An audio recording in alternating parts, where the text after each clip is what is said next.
amigos y seguidores de este apartado rincón del espacio-tiempo cibernético, donde siempre encontrarán un canal totalmente libre e independiente.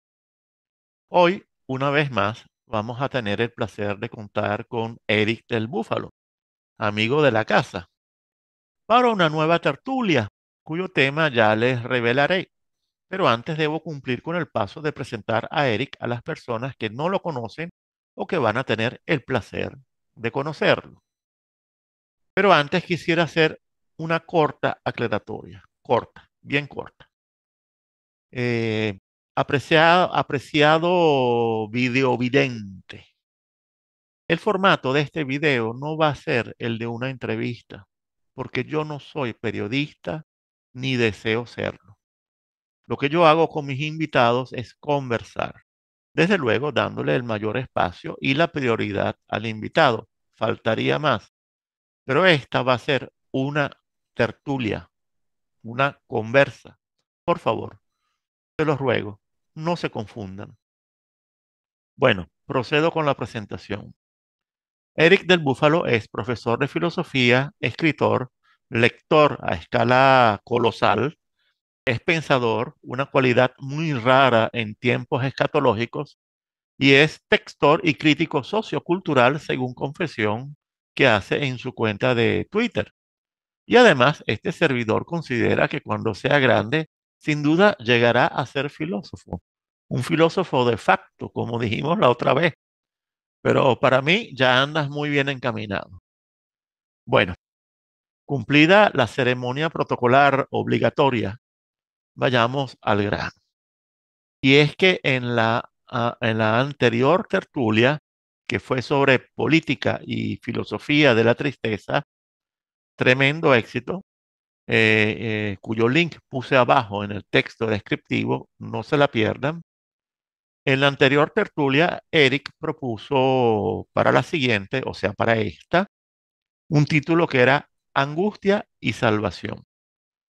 Pero en la conversación previa que tuvimos para cuadrar esta grabación, me propuso una variante titulada Guerra y Angustia, que inmediatamente me pareció muy acorde con lo que está empezando a suceder en el mundo y que en mi modesta opinión es el comienzo de nada más y nada menos que lo que va a resultar, en lo que va a desembocar en lo que es la Primera Guerra Global.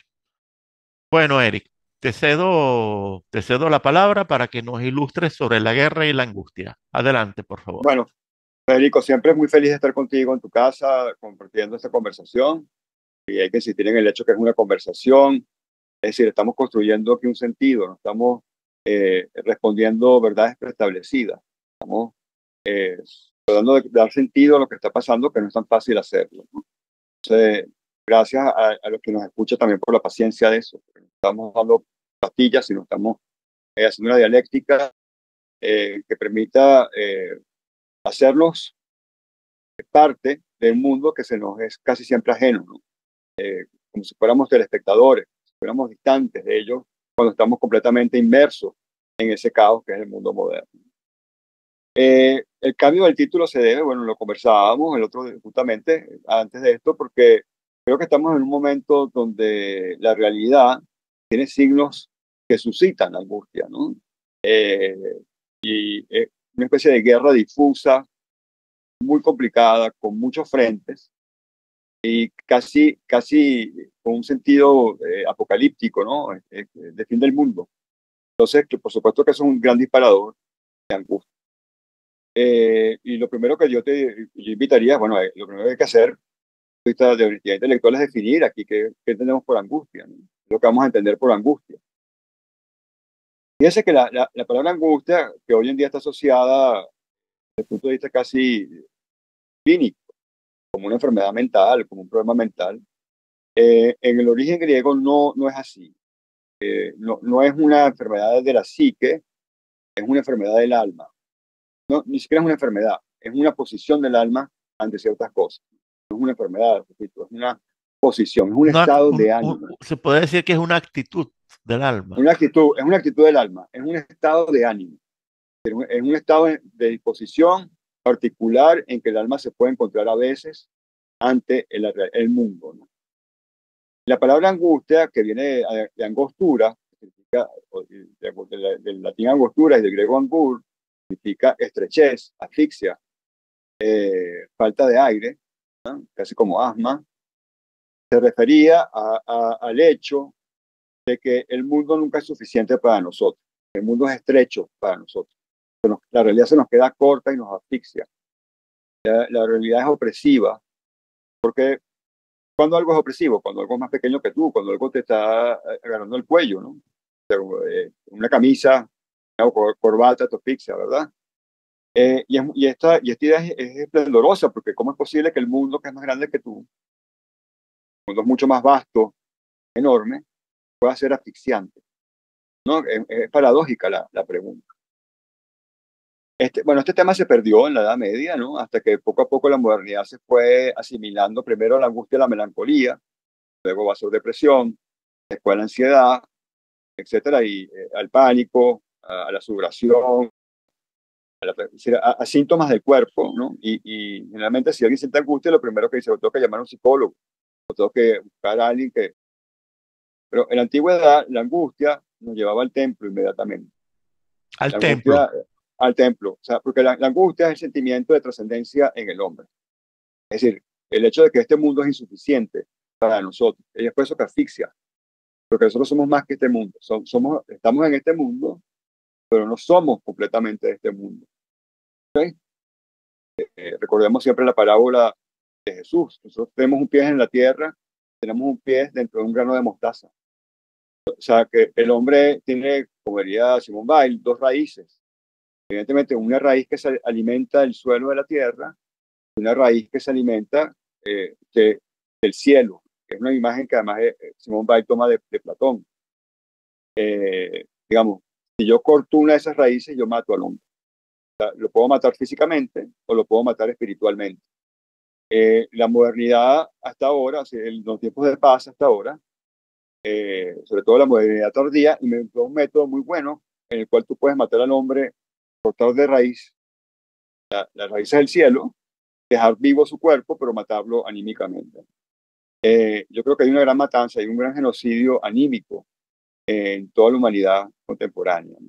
Y ahí, por eso lo vamos a dar un poquito al final. Vamos a seguir un poquito con la construcción de la palabra angustia. Son filósofos, el primer filósofo que toma este término en un sentido profundo, o sea, que rescata la profundidad del término que tenía para los latinos y para los griegos, es Soren Kierkegaard, filósofo cristiano, profundamente cristiano, uno de los pensadores cristianos más profundos de la época moderna. Y él asocia la angustia a la pérdida de la inocencia, que es la pérdida del paraíso. Entonces, él dice que la angustia es el primer sentimiento que viene después de la vergüenza. Recordemos que una vez expulsados del paraíso, lo primero que sienten nuestros ancestros Adán y Eva es vergüenza ante los genitales, ¿no? Se cubren. Recordemos, está todo en la Biblia, ¿no? Inmediatamente la vergüenza nos dice, pero es que somos diferentes al resto de la realidad. Tenemos que taparnos. Recordemos que ningún animal se tapa, ¿no? Ningún pájaro se viste, ningún perro se viste. Es la primera idea de desnudez. Es decir, que estamos expuestos. Estamos aquí en una realidad que no es exactamente nuestra, que es hostil. Eso es lo que significa la pérdida del paraíso. Que el hombre se descubre que no es inmanente a la naturaleza, que tiene un punto de trascendencia con respecto a esa naturaleza. Y es interesante porque en el programa anterior, que yo invito a quienes me escuchan a ver para tener una idea más comprensiva de lo que vamos a hablar hoy, nos habíamos dedicado casi a un pensador que se llama Benedicto Spinoza, que es un pensador de la inmanencia. Pero nos faltó el punto de trascendencia que no trabajamos, sobre todo, y que se iban a rescatar filósofos cristianos como Kierkegaard. Entonces, claro, la angustia, el primer sentido de la angustia es, bueno, porque yo estoy desnudo, porque yo no soy de este mundo. ¿Dónde estoy yo? Es como cuando alguien aparece de pronto en un país extranjero cuyo idioma no habla. Se siente completamente perdido, aunque vea rostros humanos, vea tiendas, vea calles, no sabe dónde está parado. No, se siente completamente excluido de la realidad. Entonces, el mundo se vuelve pequeño, se vuelve asfixiante, ¿no? Hay algo, yo estoy parado en un lugar donde no tengo oxígeno, no puedo respirar, no puedo comunicarme en sentido estricto con él, no puedo tener nada en común con él. Hay una descomunicación, permíteme el neologismo terrible, hay una incomunicación, la comunicación entre yo y la realidad desaparece. Un poco más adelante, Unamuno a su manera, pero también Heidegger en paralelo, va a decir que Unamuno, la angustia, nombraste a Unamuno. Unamuno, sí. Unamuno lo nombra, toma esta idea aquí que era un poco de soslayo, pero es un discípulo de Unamuno que es José Bergamín, muy poco leído lamentablemente, Muy pero que poco leído, sí. es un diamante de la literatura en español. Él tiene una de las grandes obras que para mí existen en español que se llama El Pozo de la Angustia. Es un opúsculo de 60 páginas, 70 páginas que yo invito a todos yo sé que tú tienes una audiencia más o menos interesada y culta y que se interesa por superarse. Es un libro que nosotros en español, es decir, Si como lo, con- si hispanohablantes, lo, si tenemos lo que leer. consigo en internet, lo voy a poner abajo en el texto descriptivo. Seguramente está en línea porque es un texto muy clásico, muy viejo, seguramente ya está liberado alguna edición. Entonces, bueno, yo no he hecho el trabajo, pero seguramente tú lo consigues. Os invito a todos a buscar. Dice que la angustia, tomando a Heidegger, es el sentimiento justamente que tiene el hombre de la nada. O sea, la angustia es la percepción de la nada. Ahora, ¿qué significa la percepción de la nada? La nada significa que hay algo más. Lo que yo llamo realidad, si tú te pones a ver, son cosas concretas, son la mesa en la que tengo el dispositivo con el cual estoy haciendo la entrevista, la silla en la cual estoy sentado, la casa en la que estoy, la cuenta de condominio que tengo que pagar, son cosas concretas, ¿no? Pero la nada es cuando el ser pierde su carácter de objeto concreto y se vuelve una manifestación absoluta. Es decir, la nada es el ser en tanto ser. La nada no es lo contrario del ser, sino el ser sin determinación. Es la Sí, abrumadora, perdón, el ser el ser sin. determinaciones concretas. Es decir, el ser sin el ser sin capacidad de objetivarse. Es el ser en tanto no es objeto, sino en tanto es la instancia en la cual están todos los objetos, o la instancia en la cual todos los objetos forman parte. Entonces, esta observación, este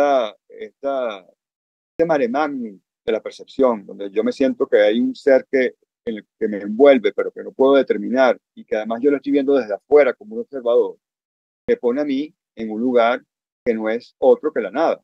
Si yo estoy fuera del ser, viendo el ser, ¿sí? ¿Dónde estoy yo entonces?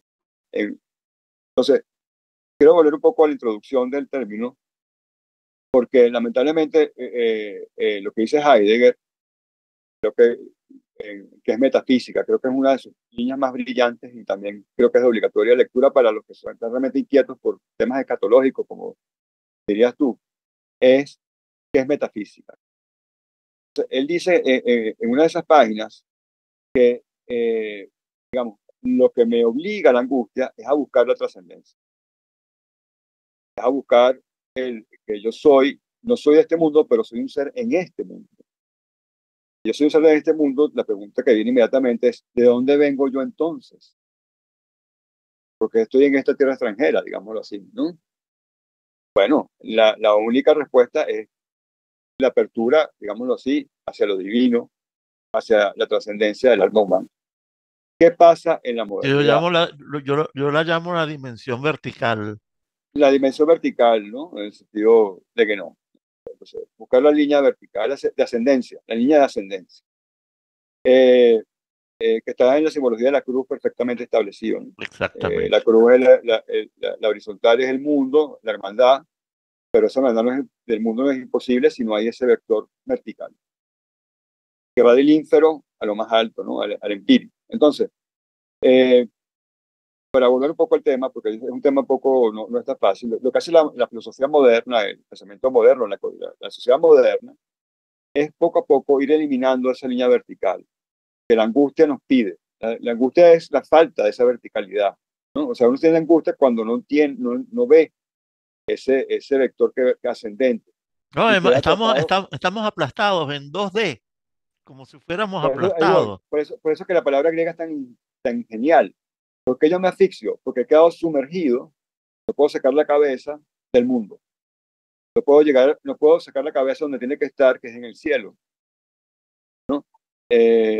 Digamos, la cabeza humana para los antiguos no estaba en la tierra, estaba en el cielo. El cuello para abajo estamos en la tierra, de aquí para arriba estamos en el cielo. Si yo no puedo sacar la cabeza hacia el cielo, estoy sumergido o sepultado en la tierra, ¿qué pasa? No tengo aire, me asfixio, ¿no? Esa es la belleza de la palabra antigua. Entonces Heidegger, primero Kierkegaard, Heidegger y en paralelo Unamuno y José Bergamín van a rescatar esto de una manera tan esclarecedora. Eso era lo primero que teníamos que aclarar. ¿Qué pasa en el mundo moderno? Bueno, como esa línea vertical está obturada, está casi cercenada, todo el esfuerzo para ponerla, Derribada. no digo derribada porque el hombre no lo puede derribar, el hombre Ok. no tiene la Ok. potencia de derribarla, pero todo está hecho para que no la veamos. O sea, no, te bajan la cabeza, digamos. Siempre es como alguien cuando la viste te vuelve a meter la cabeza bajo el agua, ¿no? Un agua muy, muy sucia, además. Entonces, pero esa está ahí porque eso no, ningún hombre puede destruirla, justamente, porque ese es nuestro hilo celeste con el mundo, con el mundo del cielo. Solamente hay alguien que puede destruir esa cadena y no es humano, no es demoníaco tampoco, es el creador. Entonces, si algo que el hombre no puede destruir es el origen divino del hombre. Lo que pasa del hombre es engañar a su prójimo para hacerle creer que eso no existe, ¿no? Que es lo que es diabólico propiamente. Lo que hace el diablo no es destruir la creación, porque el diablo, digamos, es un poco infantil, pero el diablo no tiene la capacidad de destrucción del mundo. No tiene el diablo, la única potencia del diablo es el engaño. Es la manipulación, el engaño, la argucia, la La manipulación, seducción. la seducción, o sea, que tú mires para otro lado. Entonces, pero no puede destruirla, no tiene esa capacidad. Si tuviera esa capacidad sería el mismo Dios, teníamos otro. Esa es su impotencia y ese es su odio, ¿no? Su odio es que es impotente, de, de no poder destruir la creación, sino lo único que puede hacer es atacar el diamante de la creación, que es el ser humano, ¿verdad? Llenándolo de barro, de estiércol, de colores, de cosas, topándolo, ¿no? Engañándolo, burlándose de él. Bien, entonces, cuando yo no tengo ese niño al cielo, ¿qué pasa? Ese estado de ánimo no tiene dónde ver y baja al cuerpo y se vuelve entonces ansiedad, pánico, miedo, taquicardia, hipertensión, ¿ok? Cualquier somatización que tú quieras.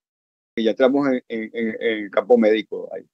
Pero en este programa, digamos, lo que yo quiero que quede, sería muy feliz si quedara, es que ese camino ascendente existe. Y que aunque yo eventualmente tenga que usar paliativos para poder soportar, una medicina es como una bomba de oxígeno, ¿no? Estás metido debajo del agua, si no has salido, alguien tiene que aprovechar el oxígeno, si no te mueres, ¿no? Si no te ponen una bombona, te mueres, te asfixia. Y está bien, pero eventualmente hay que salir, hay que salir. Y una vez que uno está afuera, no hace falta la bombona de oxígeno porque está el aire de la revelación del cielo que te hace respirar. Lo digo porque yo sé que hay mucha gente que está pasándola muy mal, Federico, en todo el mundo, y no es casual esto, Oye, porque este trabajo de cercenamiento, mira, de, de, yo ayer hablando con un amigo muy querido que me dice que está atravesando por un periodo de tristeza profunda, con otra amiga que está en la misma situación, y yo al final digo, pero todas las personas que yo conozco, que no solamente son inteligentes, sino que además tienen conciencia, todas están pasando por un momento, pues es como una epidemia lo que está voy para allá. ocurriendo. Voy a decir una cosa muy interesante. Mientras más culta, inteligente, curiosa, digámoslo así, curiosa, que una persona, más puede ser víctima de angustia, o sea, justamente. Entonces, es más atacada y es atacada por la mente. Entonces, la línea vertical, como serían los egipcios, no está, el cerebro de la trascendencia no está en la cabeza, no está en las palabras, no, no son juegos sofistas, no son juegos de palabras, está en el corazón, está realmente en el sentido de que hay algo más allá, más grande que nosotros. Ese sentimiento, esa corazonada es la angustia. Ahora, si yo a esa corazonada no le doy un camino, no le doy sentido, más bien la trato de acallarla, porque me da miedo, porque no, porque eso es, eh, porque es tabú. O sea, en nuestro mundo moderno lo trascendente es tabú, ¿verdad? ¿Qué van a decir de mí? ¿Ah? ¿Qué van a decir de mí si me convierto a cristianismo ortodoxo y Sí, mañana? ¿por qué? Qué vergüenza, ¿qué va a Porque te decir? enrollas, porque te enrollas. Exacto, exacto, porque se nos pide ser cínicos, ¿no? Se nos pide ser cínicos, inteligentes, agudos, siempre tener una respuesta rápida a todo, ser occidentales. Justamente occidentales lo hablábamos una vez, es donde el vector ascendente muere. La muerte es el oxídere del sol, es el oxídere del cielo. Pero eso ya no nos llevaría a otro lado. En todo caso, lo que yo quiero insistir en esto, si hay gente que está tomando alguna cosa por ansiedad o por depresión o lo que sea, por supuesto, porque es como la bombona de oxígeno cuando estás dentro estás sumergido, estás enterrado. Es es un paliativo necesario, pero que no olviden que posiblemente uno puede sacar la cabeza del agua sucia e inmunda de la contaminación a la cual, de la contaminación simbólica, moral y espiritual a la cual tenemos más de 4 siglos sometidos. Bien, eso sería lo primero que tenía que decir de la definición de la angustia.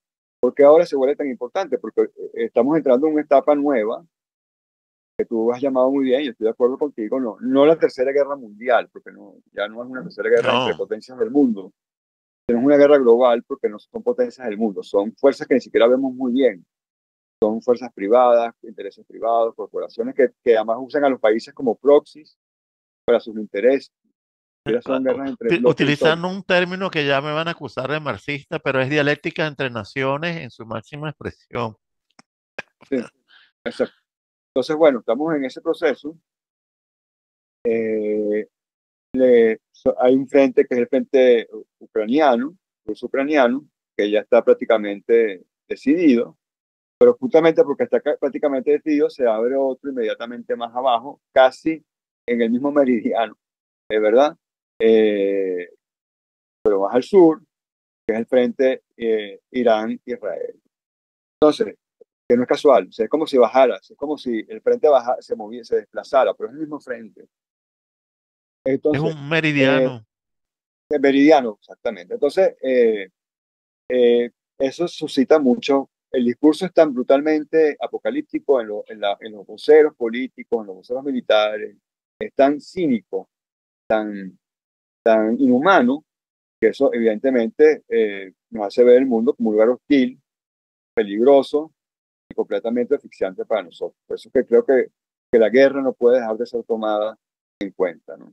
Porque en el fondo, la angustia es lo que nos va a sacar de la falsa trinchera en la que estamos metidos, que es la de espectadores de un espectáculo de caos, de muerte y de destrucción. Nosotros tenemos que salir de ahí si queremos ganar la guerra, porque en el fondo de esta guerra global, amigos y amigas que nos escuchan, no es contra Irán o contra Rusia, contra China, es contra nosotros, contra la humanidad, a partir de una poshumanidad que es una especie de autonomía de las corporaciones, donde ya el hombre sin alma puede existir, ¿no? Que es realmente la poshumanidad no es el hombre cibernético, el hombre con cosas que se pegan. No. Esa es una caricatura. Sí, esos son como los efectos que yo decía, como la gripe es síntoma de algo. En el fondo, lo que se trata es tratar, lo cual es imposible, pero lo van a tratar de hacer, tratar de clausurar para siempre la vía ascendente hacia el cielo y quedarnos atrapados en el infierno en el sentido estricto de lo que está abajo, en el plano material, y que seamos completamente biomasa productiva, esclava para sus intereses, ¿no? Lo que viene es un proyecto de gran Y esclavitud. feliz, pero feliz en el sentido del nuevo mundo feliz de Ahora voy para Huxley. allá, voy para allá. Entonces, claro, es un esclavo completamente que ha perdido, porque lo único que nos salva, el único rey que tenemos nosotros es el cielo. O sea, nuestro único comandante está arriba. Si perdemos eso, quedamos descabezados. Y si quedamos descabezados, pues el príncipe de este mundo, en sus distintos foros, el príncipe de este mundo no es Dios, es otro señor, ¿verdad? En sus distintos foros, en sus distintas asambleas, en sus distintas instancias de poder, nos va a esclavizar, va a volver simplemente biomasa productivas, ¿no? Animales humanos. Eh, eh, y por eso que empezamos nuestras estructuras a partir de la biopolítica. Hace ya, creo que todavía estaba el COVID, justamente que fue el primer momento. Yo creo que la guerra global empieza el 11 de septiembre para mí de 2001. Vamos a ir para allá, pero es de muy baja intensidad Estoy de hasta el acuerdo, 2000. estoy muy de acuerdo con eso, ¿eh? Pero Ok, será otro tema. sí, se vuelve de muy baja intensidad, permanece de baja intensidad, muy situacionalista, como diría Guy Debord, hasta el 2020, 2019, 2020, que es, ahí toma fuerza. Fíjense que hay Sí, una continuidad. COVID, guerra de Ucrania, guerra Irán-Israel. Es como que pasamos de un escenario a otro, ¿no? Yo pienso que en el 2020, lo que era de baja intensidad estaba armando, ya empieza a volverse de alta intensidad y creo que esto va a ser progresivo. Entonces, bueno, antes de seguir, porque creo que ya me he encadenado demasiado, creo que es la primera vez que he logrado hablar tanto no, tiempo no, así no, no, en tu porque programa. está, Este, porque, bueno, pero, los que me critican hoy estarán felices, pero qué bueno, milagro que no estoy pero interrumpiendo. para darte un poquito la palabra, para terminar la idea, esta guerra no la vamos a ganar si no le hacemos caso a la angustia, que nos está advirtiendo, escucha tu corazón, mira hacia arriba, porque si te quedas abajo peleando en izquierda, derecha, fariseo, fariseos, ¿cómo se llaman los otros? Los palestinos, judíos, iraníes, tal, te vas a quedar en el plano de la fragmentación completa, de la subversión completa, en una realidad que no vas a poder comprender. Entonces, esto es un momento importante porque, para terminar esta primera parte, es una guerra entre la trascendencia y la falta de trascendencia. Mira, la razón por la que he estado tan silencioso es porque lo de la angustia es algo que me concierne personalmente. O sea, he estado, los últimos tiempos a mí me ha tocado pasar por y todavía por momentos de verdadera angustia, ¿verdad? De todo tipo, además, porque la angustia tiene una dimensión que vamos a decir que hay una dimensión económica, hay una dimensión en las relaciones con las personas, hay una dimensión que es tu relación con el mundo en el sentido de que estás viendo una aceleración, pero una aceleración hacia el absurdo que yo llamo la fase delirante. Entonces, ¿qué sucede? Yo he sufrido, yo confieso que he sufrido mucho de angustia en los últimos tiempos y todavía de vez en cuando, por ejemplo, ayer o anteayer, con todo lo que pasó con los ataques, primero con el ataque israelí en Beirut, después con el contragolpe iraní y ahora, bueno, hoy al parecer, bueno, llega la noticia de que los israelíes han atacado una base militar de los rusos en Siria, ¿no? Al principio la noticia parece así. Cuando yo la leí, yo dije, ay Dios mío, aquí ya, ya llegamos. Ahora sí es verdad que esto no lo para nadie. Después, bueno, se aclaró que no había sido así, aquí. Pero cuando yo la leí, ¿verdad? En el primer momento, bueno, sí, dejé de respirar, dejé Es de bueno que, respirar. es bueno que aclares qué pasó, porque mucha gente todavía no lo sabe. Se cree que atacaron, que realmente hubo una destrucción de la base rusa. No, en los alrededores Sí, sí, sí. o sea, a propósito, ¿sabes? O sea, Claro, como para, pero es importante, es importante que hay una teatralización de eso, sí, muy importante. sí, sí. Además es que sabes muy bien que, bueno, hay otra cosa que lo que pasa es que los israelíes, bueno, saben lo que están haciendo. Acuérdate que en Israel viven 2 millones de rusos. Sí, Y de descendientes entre rusos nacidos en Rusia y descendientes de rusos, en Israel viven 2 millones. Estamos hablando del 20% de la población de Israel es rusa. Así que sí. Rusia, con respecto a Israel, ¿verdad? No puede, o sea, tiene que andar con mucho cuidado. Hoy mandaron a la evacuación. a evacuar Israel. Pero a mí me dio risa, pero un momento, señores, 2 millones. ¿Tú sabes cuánto se tarda se tarda en evacuar un país? 2 millones de personas, porque eso es lo que pasa. La gente no lo sabe. Pero por eso es que, bueno, más delirio, no hay nada más delirante que Rusia mandando a los rusos israelíes, ¿verdad?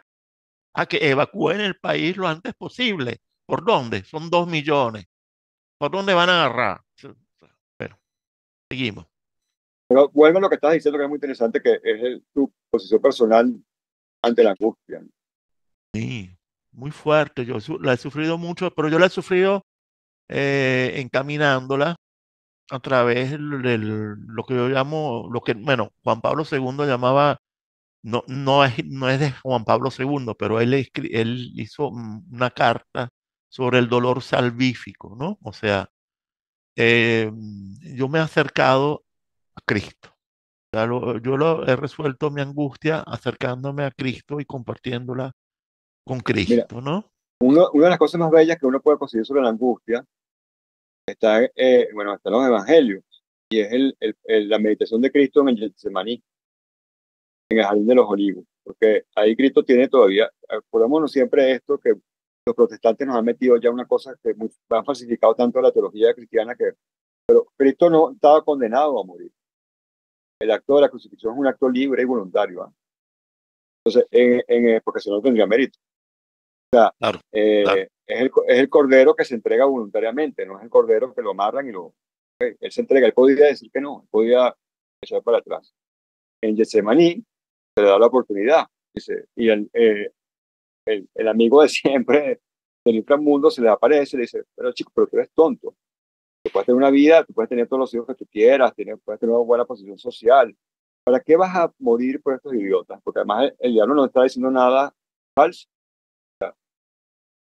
Porque tú vas a morir por esta gente que además te va a No, escupir. el diablo no dice tonterías. Eso es El diablo engaña con la verdad. Pasa que es una verdad retorcida. O sea, es la verdad que oculta en la fuente de cuál esa verdad viene y deja nada más la apariencia de la verdad.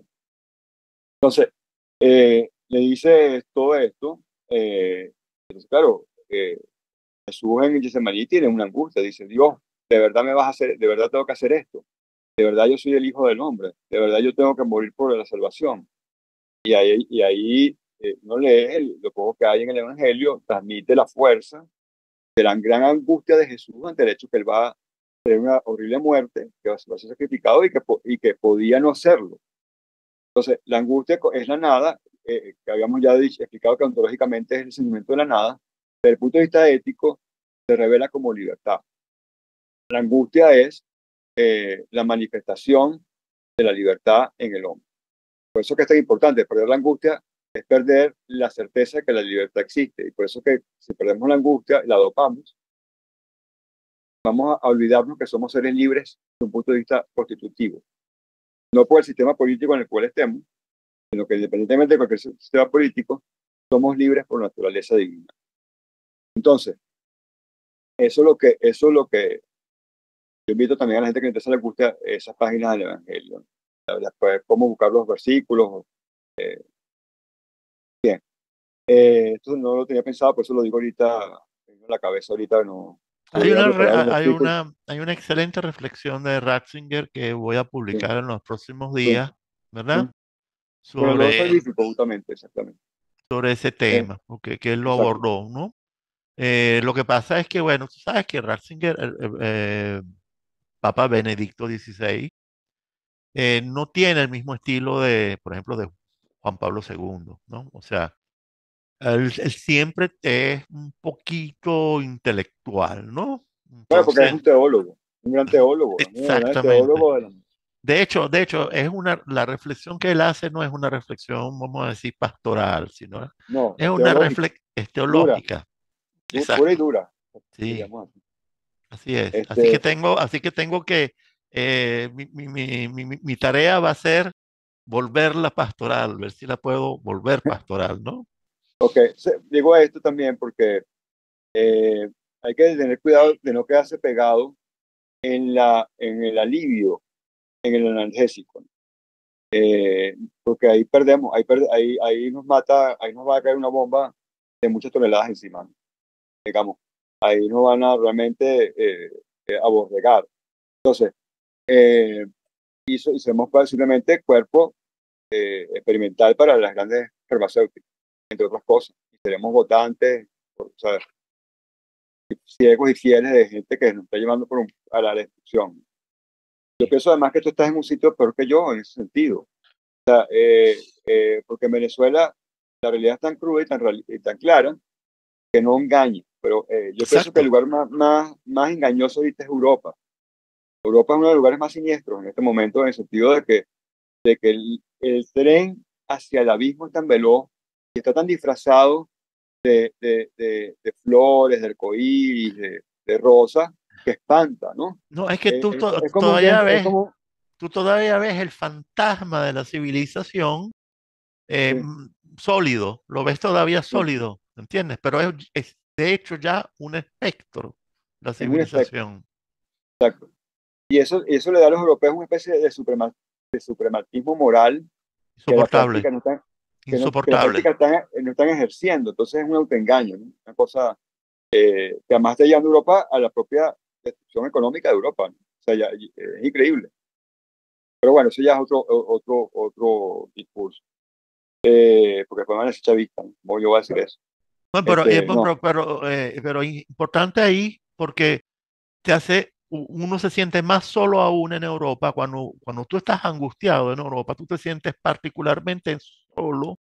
¿Por qué? Porque en Europa, bueno, en Occidente, vamos a poner realmente, sí, todo el mundo le huye a la angustia. O sea, trata de hacer cualquier cosa para huir a la angustia, ¿no?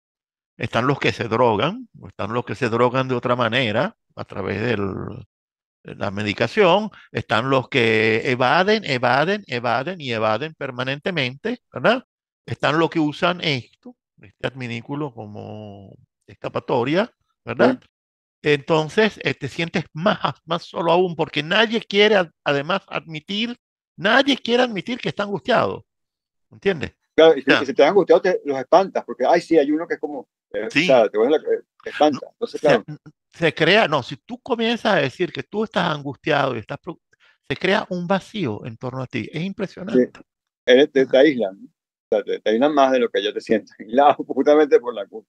Entonces está hecho además de profeso, porque yo creo que Europa es uno de los grandes, bueno, a partir del siglo XVIII se ha vuelto el gran espolón del ateísmo, ¿no? Sí, Por lo menos, ¿por qué digo esto? Porque si estás angustiado en Texas, en el pueblo de Texas, vas corriendo a lo mejor el pastor, a lo mejor dice cosas que no son teológicamente muy correctas, pero vas a conseguir un lugar, por lo menos, de apertura a otra dimensión. Mientras que en Europa eso es muy mal visto. O sea, en Europa, yo me acuerdo porque yo cuando estuve ahorita hace poco en Sicilia, a mis primos les daba vergüenza decir que iban a misa. O sea, sí, es como que lo iban a ver como gente muy retrasada, muy ignorante, muy tarada, ¿no? Incluso reaccionaria, desde el punto de vista político, ¿no? Entonces, es muy curioso esto, ¿no? Y no, creo que Ratzinger cuando decía que la verdad es la verdad, aunque volvamos a ser 12, volvamos a perdón, estar, repite, por favor, disculpe. Ratzinger tiene una frase muy famosa, que creo que da una entrevista, él dice, la verdad es la verdad, aunque volvamos a ser 12, aunque volvamos a ser 12 apóstoles en una catatumba ahí escondidos, o sea, eso no tiene, el cristianismo no tiene por qué volverse Romo, volverse una especie de ideología más de New Age, ¿no? Que es un poco el proyecto ahorita de la iglesia, volver a la iglesia una ONG, ¿no? Porque Recuerda recuerda la profecía de Ratzinger sobre cómo termina la iglesia, ¿eh? exactamente, por eso. Y además quiero insistir en que cuando yo digo buscar un camino, no necesariamente tiene que ser el camino del catolicismo, o sea, porque a veces por eso que la gente cree que somos una especie de evangelizador. No, hay muchas vías para llegar a, eh, ya me decía más chavista y masón, pero bueno, A mí, por ejemplo, me parece tremendamente atractivo la iglesia ortodoxa. sí, Bien, oye, pero ya, me ya encanta. me van a acusar de masón y chavista masón, pero bueno, Este, así es la gente, porque la etiqueta te resuelve, ¿ves? La etiqueta es una forma de evadir la angustia. Claro, Entonces, claro, claro que sí. pero hay muchas vías, o sea, la vía de tu entorno, la vía que tú aspires, pero hay que buscar, uno no puede conformarse con este mundo porque este mundo es la enfermedad, no es la cura. Entonces, eso es lo que... Y la guerra es el síntoma peor de todos. Si tú ves el discurso, tú comparas, por ejemplo, los discursos antiguos, incluso vamos a poner los buenos y los malos, ¿no? Entre comillas, lo que quedó siendo el discurso oficial. Incluso si tú escuchas a Mussolini, escuchas a Hitler, escuchas a Churchill, más allá de lo que digan como contenido político, te das cuenta que no eran estúpidos. Lo que era gente que sabía hacia dónde estaba yendo. Tú escuchas a los líderes hoy en día, sientes pánico, que es un sentimiento de angustia generalizada porque sientes una gran estupidez. Es como si se hubieran vuelto tarados. Entonces sabes que estás en un avión que está siendo conducido por unos tarados. Y ese miedo se asocia Entonces, claro, ahí empieza otra manifestación de la angustia que es la ansiedad. ¿Y qué es la ansiedad? Es la angustia que baja el tiempo, ¿no? Porque la ansiedad es miedo al futuro. Realmente la ansiedad es miedo al futuro.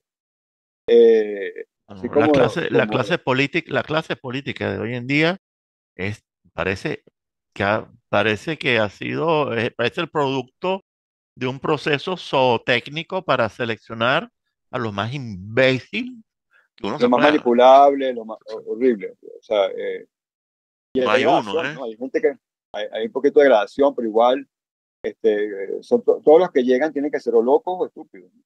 Si no, no llega. Entonces, eso es preocupante, porque te das cuenta que ya digamos, no solamente la guerra en sentido geopolítico, estratégico, hay un aspecto espiritual de esta primera guerra global que sí es completamente no humano, que es de origen, vamos a ponerlo así, para que se entienda, que satánico, en el sentido que es como algo mucho más perverso. Es el hombre que se autodestruye por estúpido. O sea, es como si el diablo hubiera convencido al hombre, tú eres un estúpido, destrúyete. Tú no eres la creación predilecta del creador, tú eres como un detrito, tú eres un contaminador, eres como el cáncer de la tierra, mátate, ¿no? O sea, que hay completamente una deriva nihilista en esta primera guerra global que no existía antes. Antes habían cosas, no sé si es una apología del pasado, pero antes uno sentía que habían como bloques de verdad, buenos, malos, que habían intereses, que la resistencia francesa estaba defendiendo a Francia de la ocupación nazi, de verdad. Es decir, que eso valía. Ahorita no hay sentido. Ahorita la gente no sabemos quién es el bueno, quién es el malo. Los argumentos de quién es el bueno, quién es el malo no existen más. Es una especie de como automatismo, ¿no? Hay un Basta, automatismo hacia la basta, destrucción. basta escuchar al actual Papa para Sí. que a mí me parece. Ya no lo escucho más, ya no lo puedo escuchar más, ¿sabes? Hace Es el tiempo que Papa no, Negro, ¿no? Es el Papa Negro. es que me da La gente se nervio, olvida, la me gente da nervio. cuando escuchaba las profecías del Papa Negro se imaginaba un africano, pero el Papa Negro es el Papa jesuita, porque los jesuitas son los que visten de negro, los que son los papas negros, ¿no? Entonces, bueno, pero bueno, eso es otro tema muy interesante que ya lo hemos hablado varias veces también, que es la estructura interna de la Iglesia Católica desde su origen, donde están los dos, está el Cristo y el Anticristo reunidas, porque la Iglesia es una maqueta del universo completo, ¿no? O sea, Sí, la concepción. exactamente, es cierto. Entonces, bueno, Es un fractal, es como un un fractal. fractal. Ayuda a la gente a entender el mundo en términos de fractalidad. Eso es una buena acierto tuyo, Federico, y creo que hay que hacer la tarea de ver cómo lo grande se repite en lo pequeño y cómo lo pequeño es un síntoma de algo más grande. Sí. Y con esa misma Y fractalidad cómo en cada escala hay la se repite autosemejanza, ¿no? la estructura, exactamente, La autosemejanza, ¿no? exactamente. No, Bueno, mira, entonces, yo invito un poco en este momento, yo creo que estamos en el umbral ya de esta guerra global, o sea, ya de alta intensidad, no de baja intensidad como le dimos de aquí hace 20 años atrás, sino de alta intensidad, donde vamos a ver cosas espantosas, niños mutilados, cosas horribles, cosas insoportables para un ser humano normal. Que sea, que lo veamos desde el dolor salvífico, que veamos, que tengamos, que nos lleve todo este dolor, esta monstruosidad, que nos lleve a enderezarnos, a ponernos de pie, a sacar la cabeza del barro inmundo, del escombro, de la destrucción, y respirar un poco el aire del cielo. Exactamente. Exactamente. Eric, mira, Mil gracias, Federico. como siempre, bueno, el tiempo se nos queda corto, ¿verdad? Eh, pero tú sabes que a mí no me gusta superar cierto límite temporal en los videos, porque además después eso a mí me complica la vida muchísimo, porque bueno, no, no me tengo que ocupar de otras cosas en mi vida, no solamente me puedo ocupar de No, los videos y además entonces, lo que sea, la se aplica todavía. Lo bueno si breve, dos veces bueno. exactamente, que además eso lo decía, se me pasó, se me pasó, bueno, no me importa. Ya me recordaré quién decía eso, ¿no? Pero lo decía siempre mi abuelo. Me lo decía siempre mi abuelo. Una de las frases de mi abuelo era esa. Bueno, mira, de todas maneras, hay un tema que me interesa tratar contigo, pero voy a irme por una campaña de intriga. No lo voy a decir. Pero ya te di una clave con mandándote un mensaje, o fue Aura que te lo mandó. Un tema que es bien interesante, ¿verdad? Porque de todas maneras tiene que ver con el hecho de que la gente vive o sea, hemos llegado a una sociedad verdaderamente de radicales libres. O sea, ya no existen los átomos, ya no existen los enlaces atómicos, o sea, ya no existen las órbitas que se enlazan, ¿verdad? Y crean moléculas y a su vez crean otros componentes y se van agregando, sino que vivimos en lo que llamo en una sociedad de radicales libres, en donde electrones y núcleos atómicos, cada quien por su lado. O sea, vivimos en un plasma Ujú. que obviamente es el superlíquido, o sea, es la cosa más líquida que pueda existir, es lo más opuesto a lo sólido que Ujú. pueda existir, y a mí siempre me llama la atención que yo digo, no vale, ¿cuál sociedad líquida de Bauman? Nosotros vivimos ya en el plasma, en la sociedad de plasma. Además, ¿Entiendes? Porque ya ni siquiera, porque el líquido, por más que sea, es palpable.